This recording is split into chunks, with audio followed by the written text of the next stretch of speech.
story of how God was seeking a bride for his son.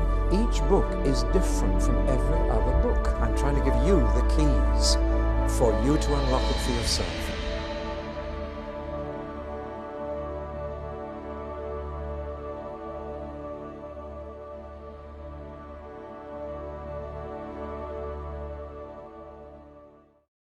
Well, now, in the last talk, I gave a kind of overview of both books of Kings, which in the Hebrew Old Testament are one book, just the kingdoms of Israel.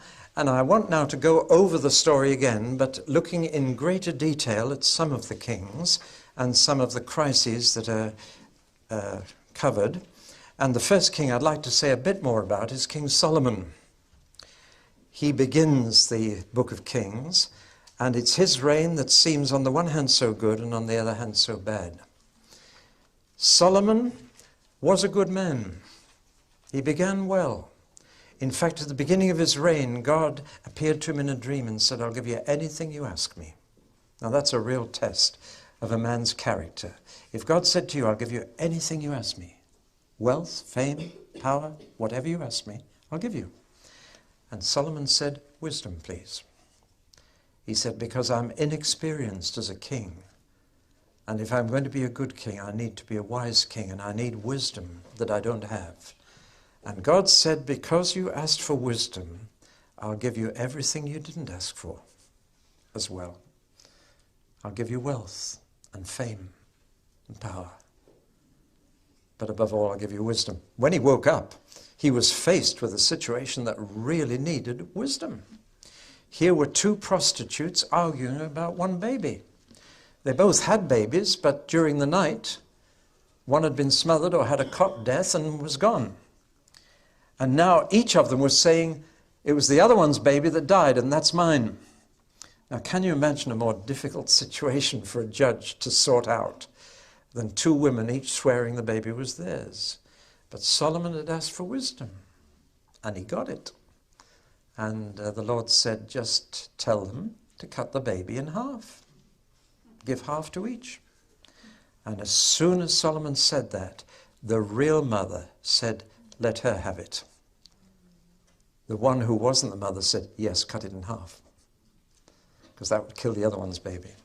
And it was solved. So simple. If I can give you a modern illustration, because a word of wisdom is available to all who've been baptized in the Spirit. A young couple came up to me in a meeting in Islington in London, and they said, "Mr. Pawson, if you can't help us, we're going to get divorced." I said, "Well, I've only got 5 minutes before I have to leave." And I said, "How long have you been married?" 3 months. And I said, "You're going to get divorced after 3 months." I said, "How did you meet?"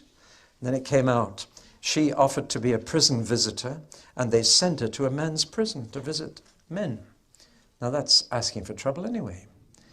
Anyway, she met this very rough lad and led him to the Lord. He was soundly converted. She taught him the Bible. She discipled him.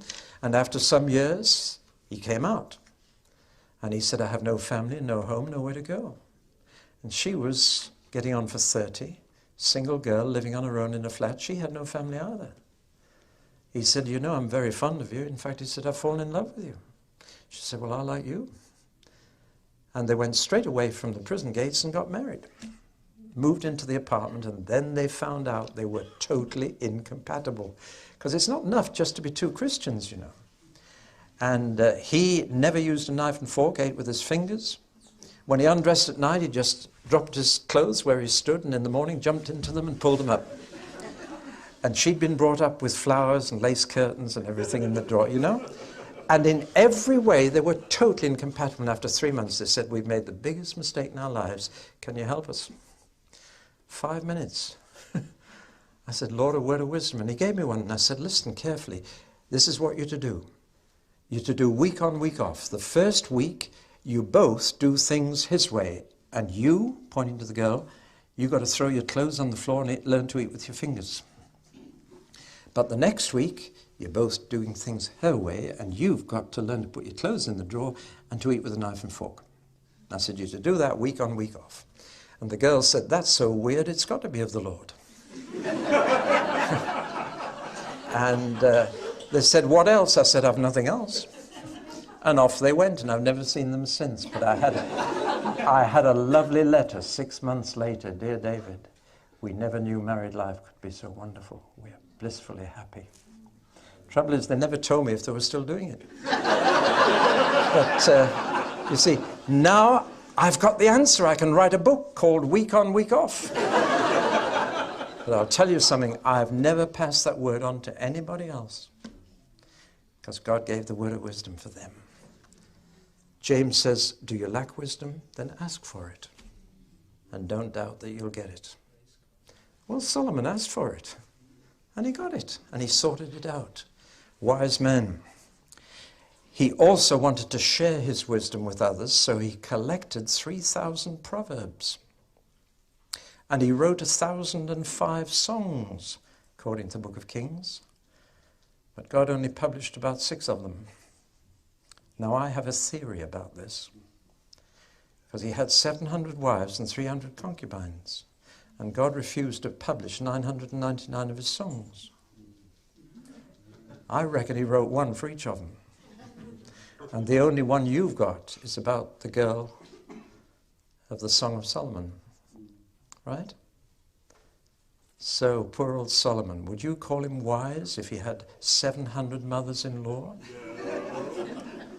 You know, actually, Solomon was like a lot of us. He had a lot of wisdom for everybody else, but none for himself. That was the tragedy. He wrote 3 books, Proverbs, or Song of Songs first, when he was a young man, so much in love that he forgot about God altogether, and God has no mention in the Song of Solomon. That's when he had already 60 wives, so he was well on in his career, but he met the right one. And then he wrote Proverbs, and he wrote that when he was middle-aged. Now, son, watch the women. You've got to be middle-aged to talk like that, haven't you? You know? I heard a teenage girl say to her mother, what did you do at my age that makes you so worried about me? And then he wrote Ecclesiastes, remember your Creator in the days of your youth, before the legs tremble and the teeth are few and the eyes are dim. You can see Solomon's whole life, but you see, because it was a time of peace and prosperity, then philosophy came in. And he had time to develop his interests in music and agriculture and architecture. He developed many interests, but none of them satisfied him. And the book of Ecclesiastes is one of the saddest books in the Bible. When he reached old age and felt it was all vanity, all pointless, and that he was getting off just where he got on. That's Solomon. He did so many good things, and he built the temple for the Lord. With the materials and the plans from his father David, he got the temple built. It was a magnificent temple. That gives you just a rough idea of it. There's Solomon's palace, and here's the temple. It took 7 years to build the temple and 12 to build his own palace. Interesting. But one of the most fascinating things it says in the book of Kings about the temple being built was that though it was built of cut stone, the sound of hammer and chisel was never heard. For many, many years, people couldn't understand that. How could you carve all those stones and never the sound of a hammer or a chisel be heard? Until somebody found a hole in the mountain, Mount Moriah it is, at the top end, near Calvary, there's a hole in the cliff. And they went in and they found a gigantic cave. You can go into it if ever you go around past the Damascus Gate and look for a little door in the cliff wall. And when you get in, it is vast. It's the size of the Albert Hall. It's enormous. And the floor is covered with millions of little chips. And the rock has been cut. And it goes for yards and yards down under the temple. And the rock here is so soft you can cut it with a penknife or with your fingernail. But when you bring a piece out into the atmosphere, it oxidizes and goes quite hard. There's a bit. That's absolutely hard rock. But it's been cut with a penknife. It's so soft, you can just cut it like that. And then it oxidizes and goes hard and white. Beautiful, pure white stone. In other words, all the stone came from underneath. In this huge cave, they were cutting these blocks to fit and then sending them up. If you go to the Wailing Wall, as it used to be, they don't call it that now, they call it the Western Wall. If you ask for the Wailing Wall now, they send you to the income tax office. But the Western Wall, when you look at it, there are blocks of stone 40 feet long by 3 feet by 3 feet, which weigh 100 tons. It was cut out of this soft stuff and then brought out on rollers and put in place. And that's how Solomon built the temple. Well, it's a fascinating tale. But the sad thing is that Solomon had a weakness. We know what it was. He had too many wives. He married the daughter of Pharaoh. Because she was an Egyptian, of course, she couldn't live in the holy city. So he actually built her a palace just north of the temple, outside the city wall. And that was discovered last year. If you saw the recent television program, they found a palace with Egyptian architecture, with the lotus leaves around the pillars. The only Egyptian artifacts in the whole of Israel that have been discovered. And it's just north of the Damascus Gate. It's underneath the monastery. And they've discovered the palace that Solomon built for Pharaoh's daughter. Interesting how many things are confirming the Bible as people dig around in the dust and rubble of the Middle East. So Solomon gave them that magnificent temple. It says it was 480 years after the Exodus when he opened the temple. And if you want to read a most inspiring prayer, it's the prayer that Solomon prayed at the dedication of the temple. It was opened during the 7th month, the Feast of Tabernacles, and the glory of the Lord came down, as it had come down on the tabernacle, the tent, earlier. It's a lovely story, and yet there he was. His many wives were bringing pagan gods into the very palace, in the city where God had put his name. And the whole thing was having this profound effect on all the people. Furthermore, to get this built, he was virtually using forced labor and heavy taxation. And of course, this made the north even more resentful when they had to pay taxes to build something in the south. And you can see as you read the story that Solomon was actually laying the ground for catastrophe. But God said to him, because you built this temple for me, it will be in your son's reign that he will lose the kingdom. Interesting. But that is in fact exactly what happened. And this unrest in his son's reign, of course, led to this divided kingdom.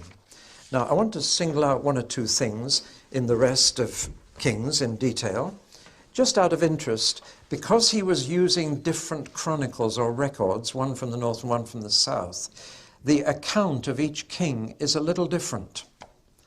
When he is writing about the kings of Israel, he begins with the date when they began to reign, the name of the capital city where they reigned, the length of the reign. Then came the judgment. He did evil in the sight of the Lord. Then we get the name of his father. Then he names the source of reference for his facts, where he got the facts from, which record. He then finishes with the death and mentions the son who took over unless somebody else took the throne. And in every case, the kings of the north are described that way and compared to the first king of the north, Jeroboam. And Jeroboam was this man and not a very good king. And so it usually says, and he did what was evil in the sight of the Lord, just like Jeroboam. But in the south, using different records, there's a slight variation. The date when they began to reign, but then the age at which they began to reign. And some of them were boy kings. The length of the reign is the same. Then he gave the name of the mother, not the name of the father. I don't know why, don't ask me. But there's been an interesting change. Today, you're a Jew if your mother was a Jew. Whereas in Bible days, you were a Jew if your father was. There's something going on here. Then there is a judgment as to whether they were good or evil. In the north, every king was evil. In the south, some were good and some were evil.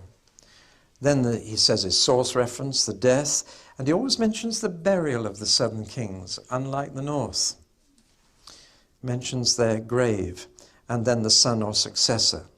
But these kings are evil compared to David.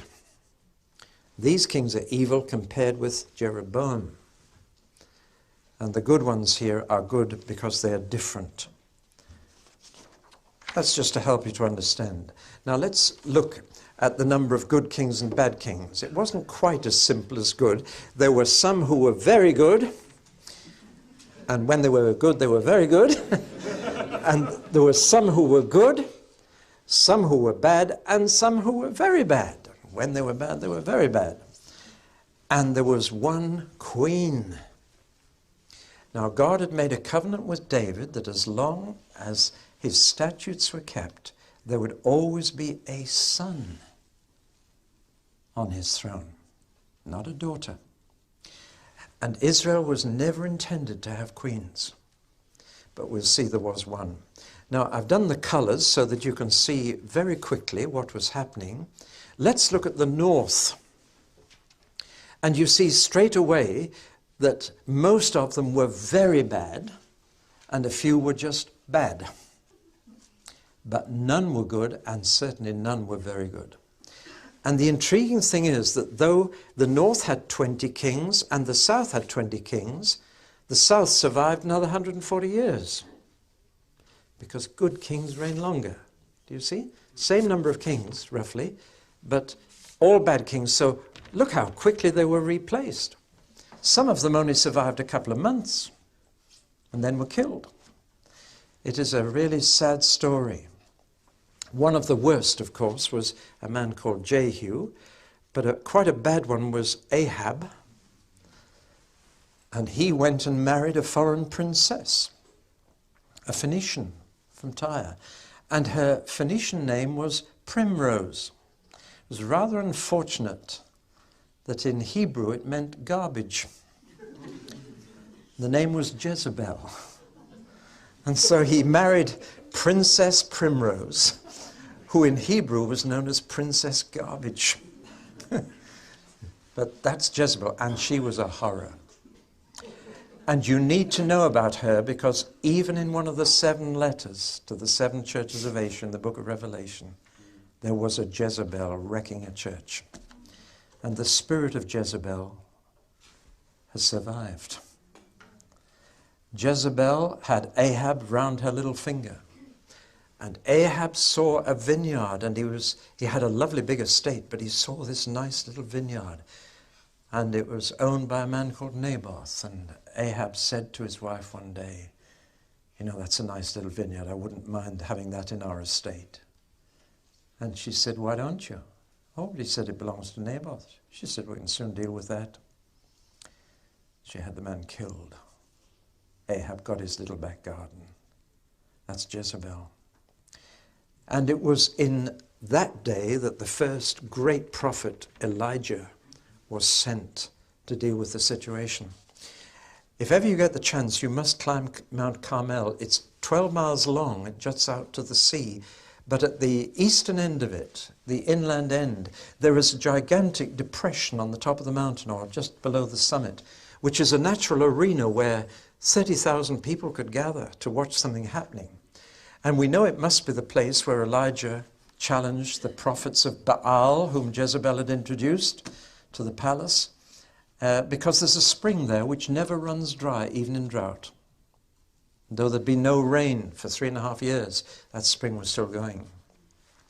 A friend of mine, Leonard, who died on Christmas Day a few years ago at the age of 90, or 99 was it? But anyway, he was out there for many years as a policeman during the British Mandate, and he had an amateur hobby of archaeology. And he went up to this arena, and he spent 3 days on his hands and knees going backwards and forwards to see if there was any remains of Elijah's altar. Do you remember the story?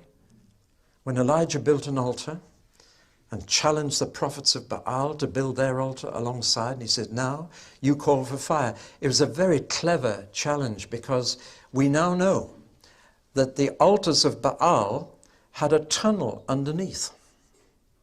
and a priest would climb along with a box of matches. And when the people cried out for Baal, and the fire came. And so Elijah said, now build one out here in the open. See? I mean, it's brilliant. He said, well, watch you build it, and then you produce the fire like you usually do. And Elijah was a very bold man. And he said, now I'll build an altar for the Lord. And he said, not only that, but when I've got the wood and the sacrifice, I insist you go and fill buckets at that spring and pour water on the top. And then let's see who's God. And his boldness led him to mock the priests in such a way that if his experiment failed, he'd have been a goner. They shouted, God, Baal, Baal. He said, shout a bit louder. Maybe he's on holiday. Maybe he's on the toilet. Shout a bit louder. He actually said that. Of course, in your polite English Bibles, it says, maybe he has turned aside. But in fact, that's a euphemism for gone into the bushes to relieve himself. He's making fun of Baal. Can you imagine their anger if his didn't work? And then at 3 o'clock in the afternoon, the time of the evening sacrifice, said, now, God, you show them. Now, my friend Leonard crawled around looking for anything, and he found a little stone the size of a goose egg. And on one side was a sheet of green glass fused to the stone. Some of you have seen it, have you? Yes. And he didn't know what it was. And he took it to the professor of geology in the Hadassah University in Jerusalem and said, can you tell me what that is? And the professor said, well, I can tell you this. You didn't find that in Israel. And he said, yes, I did, but I'm not going to tell you where till you tell me what it is. And the professor said, leave it with me for 3 days, but do you mind if we take a thin slice off it to look at it microscopically? And Leonard said, fine. He went back after 3 days, and the professor said, you're going to be terribly disappointed. Why? Well, it's just a lump of ordinary limestone. And Leonard said, but what's this sheet of green glass on the side? He said, I couldn't scratch that with my wife's diamond ring. And the professor said, well, he said, that's limestone too, but it's been subject to the most indescribable heat. He said, it's the kind of thing you find after an atomic bomb's exploded. And Leonard knew he'd got a piece of Elijah's altar. And he carried that in his pocket for the rest of his life. The fire of God had been on that, melted it and crystallized it out. When I took a group up there, I got them all on their hands and knees looking for it. And they'd been looking for about 10 minutes, and then suddenly they stood up and walked towards me, and I said, have you found something? They said, no, we're not going to go on looking either. I said, why? You gone on strike? They said, we're not having our pastor worshipping relics. So I never got one. But that was the challenge. And then Jezebel heard about it. And she threatened him, and Elijah ran for his life. Amazing that one woman could frighten the prophet of the Lord. And he fled, went down to the Negev, and was so exhausted, having run all the way, that he went to sleep. And that's when an angel came and cooked a meal for him. I think that's lovely, one of the lovely. Did you know angels could cook? But how lovely of God. Instead of hammering him into the ground for running away, he said, you know, you haven't eaten for such a long time. I've sent an angel to cook a meal for you now. Get that inside you, and then we're going to talk. Beautiful.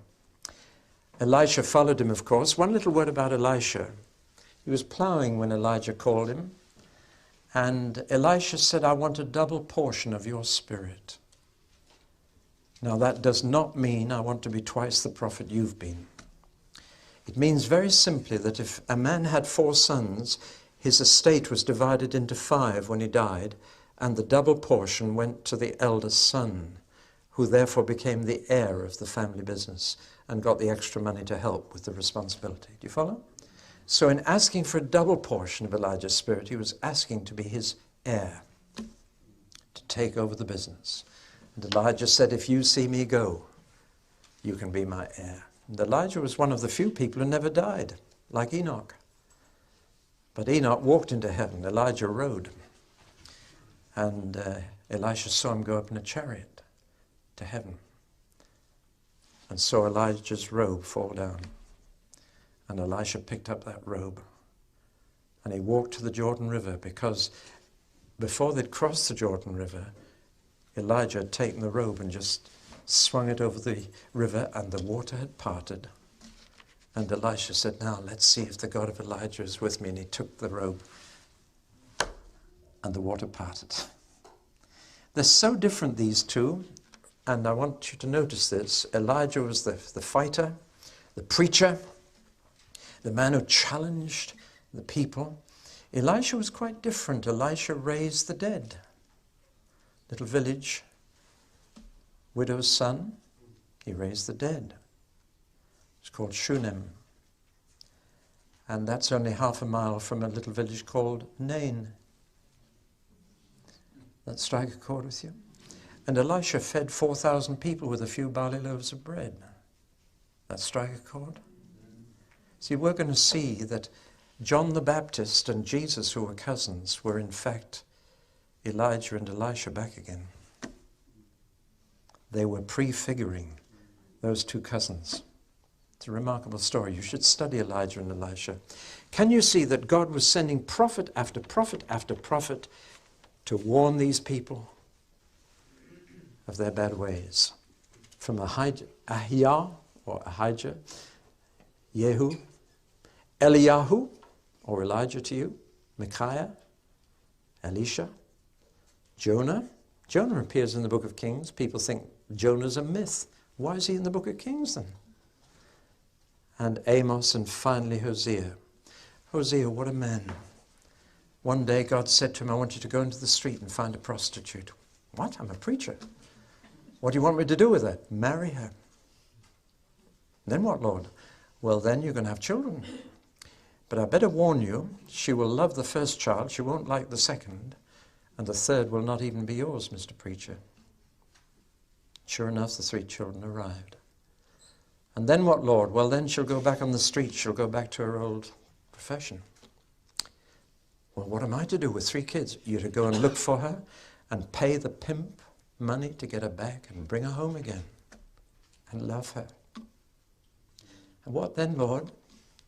Then you're to go and tell the children of Israel, that's how I feel about them. Terribly emotional book is Hosea. It was God's last appeal to a faithless wife who was running after other gods. Amazing appeal, and yet it fell on deaf ears, and they went. Looking here, you see we haven't got nearly so many bad kings. We've got one horror, the Queen Athaliah. And you know who she was? She was Jezebel's daughter. And she married the king of Judah in the south. He should have known better. And she was so jealous, she wanted to be the first queen of Israel. So what could she do? She systematically killed all the children of David's royal line, one after the other, so she could be queen. But the high priest of that day saw it coming, and he kidnapped the youngest boy, Joash, and he hid him. And when it all came out, Athaliah was dead and Joash was sitting on the throne as a boy. You can see they had 2 very good kings, Hezekiah and Josiah. Hezekiah was contemporary with Isaiah, and you can read part of the story in Isaiah, but there's again a mixture of good and bad. Hezekiah was a good king. He did many good things. It was he who dug the tunnel to bring the water into Jerusalem and make it safe against enemies. But he did many other good things. But then he was terribly ill. And 2 men came all across the Arabian desert from a little city called Babylon with a get well card from the king of Babylon. And they came and said, King Hezekiah, our king in little Babylon, has heard about your sickness, and he hopes you'll get well soon. And Hezekiah was flattered that somebody so far away knew about his illness and was concerned. Well, he said, would you like to see me around my palace? And he showed him all around the palace. And then he said, would you like to see around the temple, the treasures in our temple? And he showed him all the gold and silver in the temple. And then he said, go back and thank your king for sending his get well card by you.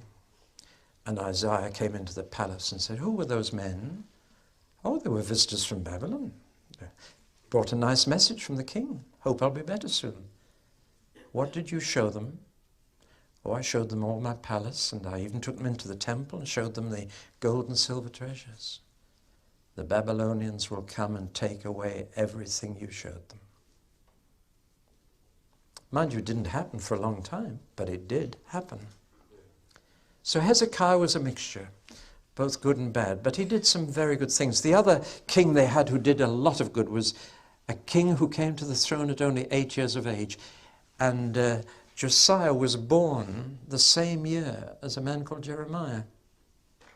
They were contemporaries, literally. And when he was 8, Jeremiah was 8. But we don't hear a word of Jeremiah in this account. Josiah was concerned that the temple was looking shabby and dusty and the paint was peeling, so he ordered a spring clean of the temple. And while they were cleaning the temple up, they came across an old cupboard covered with cobwebs, and when they opened it, inside was the scroll of Deuteronomy. Hadn't been read in years.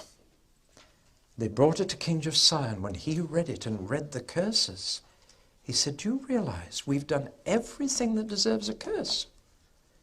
He said, "We must quickly put it right." And he ordered a national reformation. And they destroyed all the high places of the pagans. They destroyed all the idols. And it really seemed as if it would clean the situation up. But it didn't. Because you can't make people good by act of parliament. You can't force people to change their hearts. You can change their behavior by law, but you can't change their hearts. And Josiah made a big mistake. He decided to go to war with Egypt. And he was killed at Megiddo. And they lost this good boy king. And as soon as he died, the nation went right back because he was followed by bad kings. I've skipped over one of the worst kings. Hezekiah, the good king, was followed by Manasseh, a very bad king. Manasseh got into Satan worship. He sacrificed even his own baby sons to the devil in the valley of Hinnom, which later became Gehenna. Dreadful place. And the worst thing Hezekiah did was, he was so angry with Isaiah the prophet for his preaching that he ordered him bound and put inside a hollow tree trunk. And then he ordered 2 carpenters with a big saw to cut the tree in half. That's how Isaiah died, under the cruel Manasseh. Have you read Hebrews 11 where it says, some were sawn asunder? That's Isaiah, that awful King Manasseh. And so the thing just fizzles out towards the end. It really is a very sad tale. Well, I've just picked up 1 or 2 outstanding things there to show you. What are we really saying? God, being God, always gave them full warning that they mustn't go on as they are. And he always does. People who think that they will be judged for ignorance are wrong. The whole principle of the Bible is God only judges us for what we know is wrong. So people who haven't heard about Jesus will not be sent to hell because they haven't heard about Jesus, but because they've done wrong in their own conscience. See, everybody knows the difference between right and wrong. They've got a conscience. And to be justified before God, all you need do is say, God, I have always followed my conscience. I've always done what I know to be right. But who could say that? That's the problem. And so, look at the prophets they sent. I've looked at those in the south, look at those in the north. Shemaiah, Obadiah, Joel, Isaiah, Micah, Nahum, Jeremiah, Zephaniah, Habakkuk, and finally Daniel. They all had the same message. They were all warning. But people preferred false prophets, and we know what false prophets are. They say everything's going to be all right. Cheer up, it'll never happen. False prophets always have a message of peace. Peace, peace when there is no peace. They try to heal the wounds of my people lightly, said Jeremiah.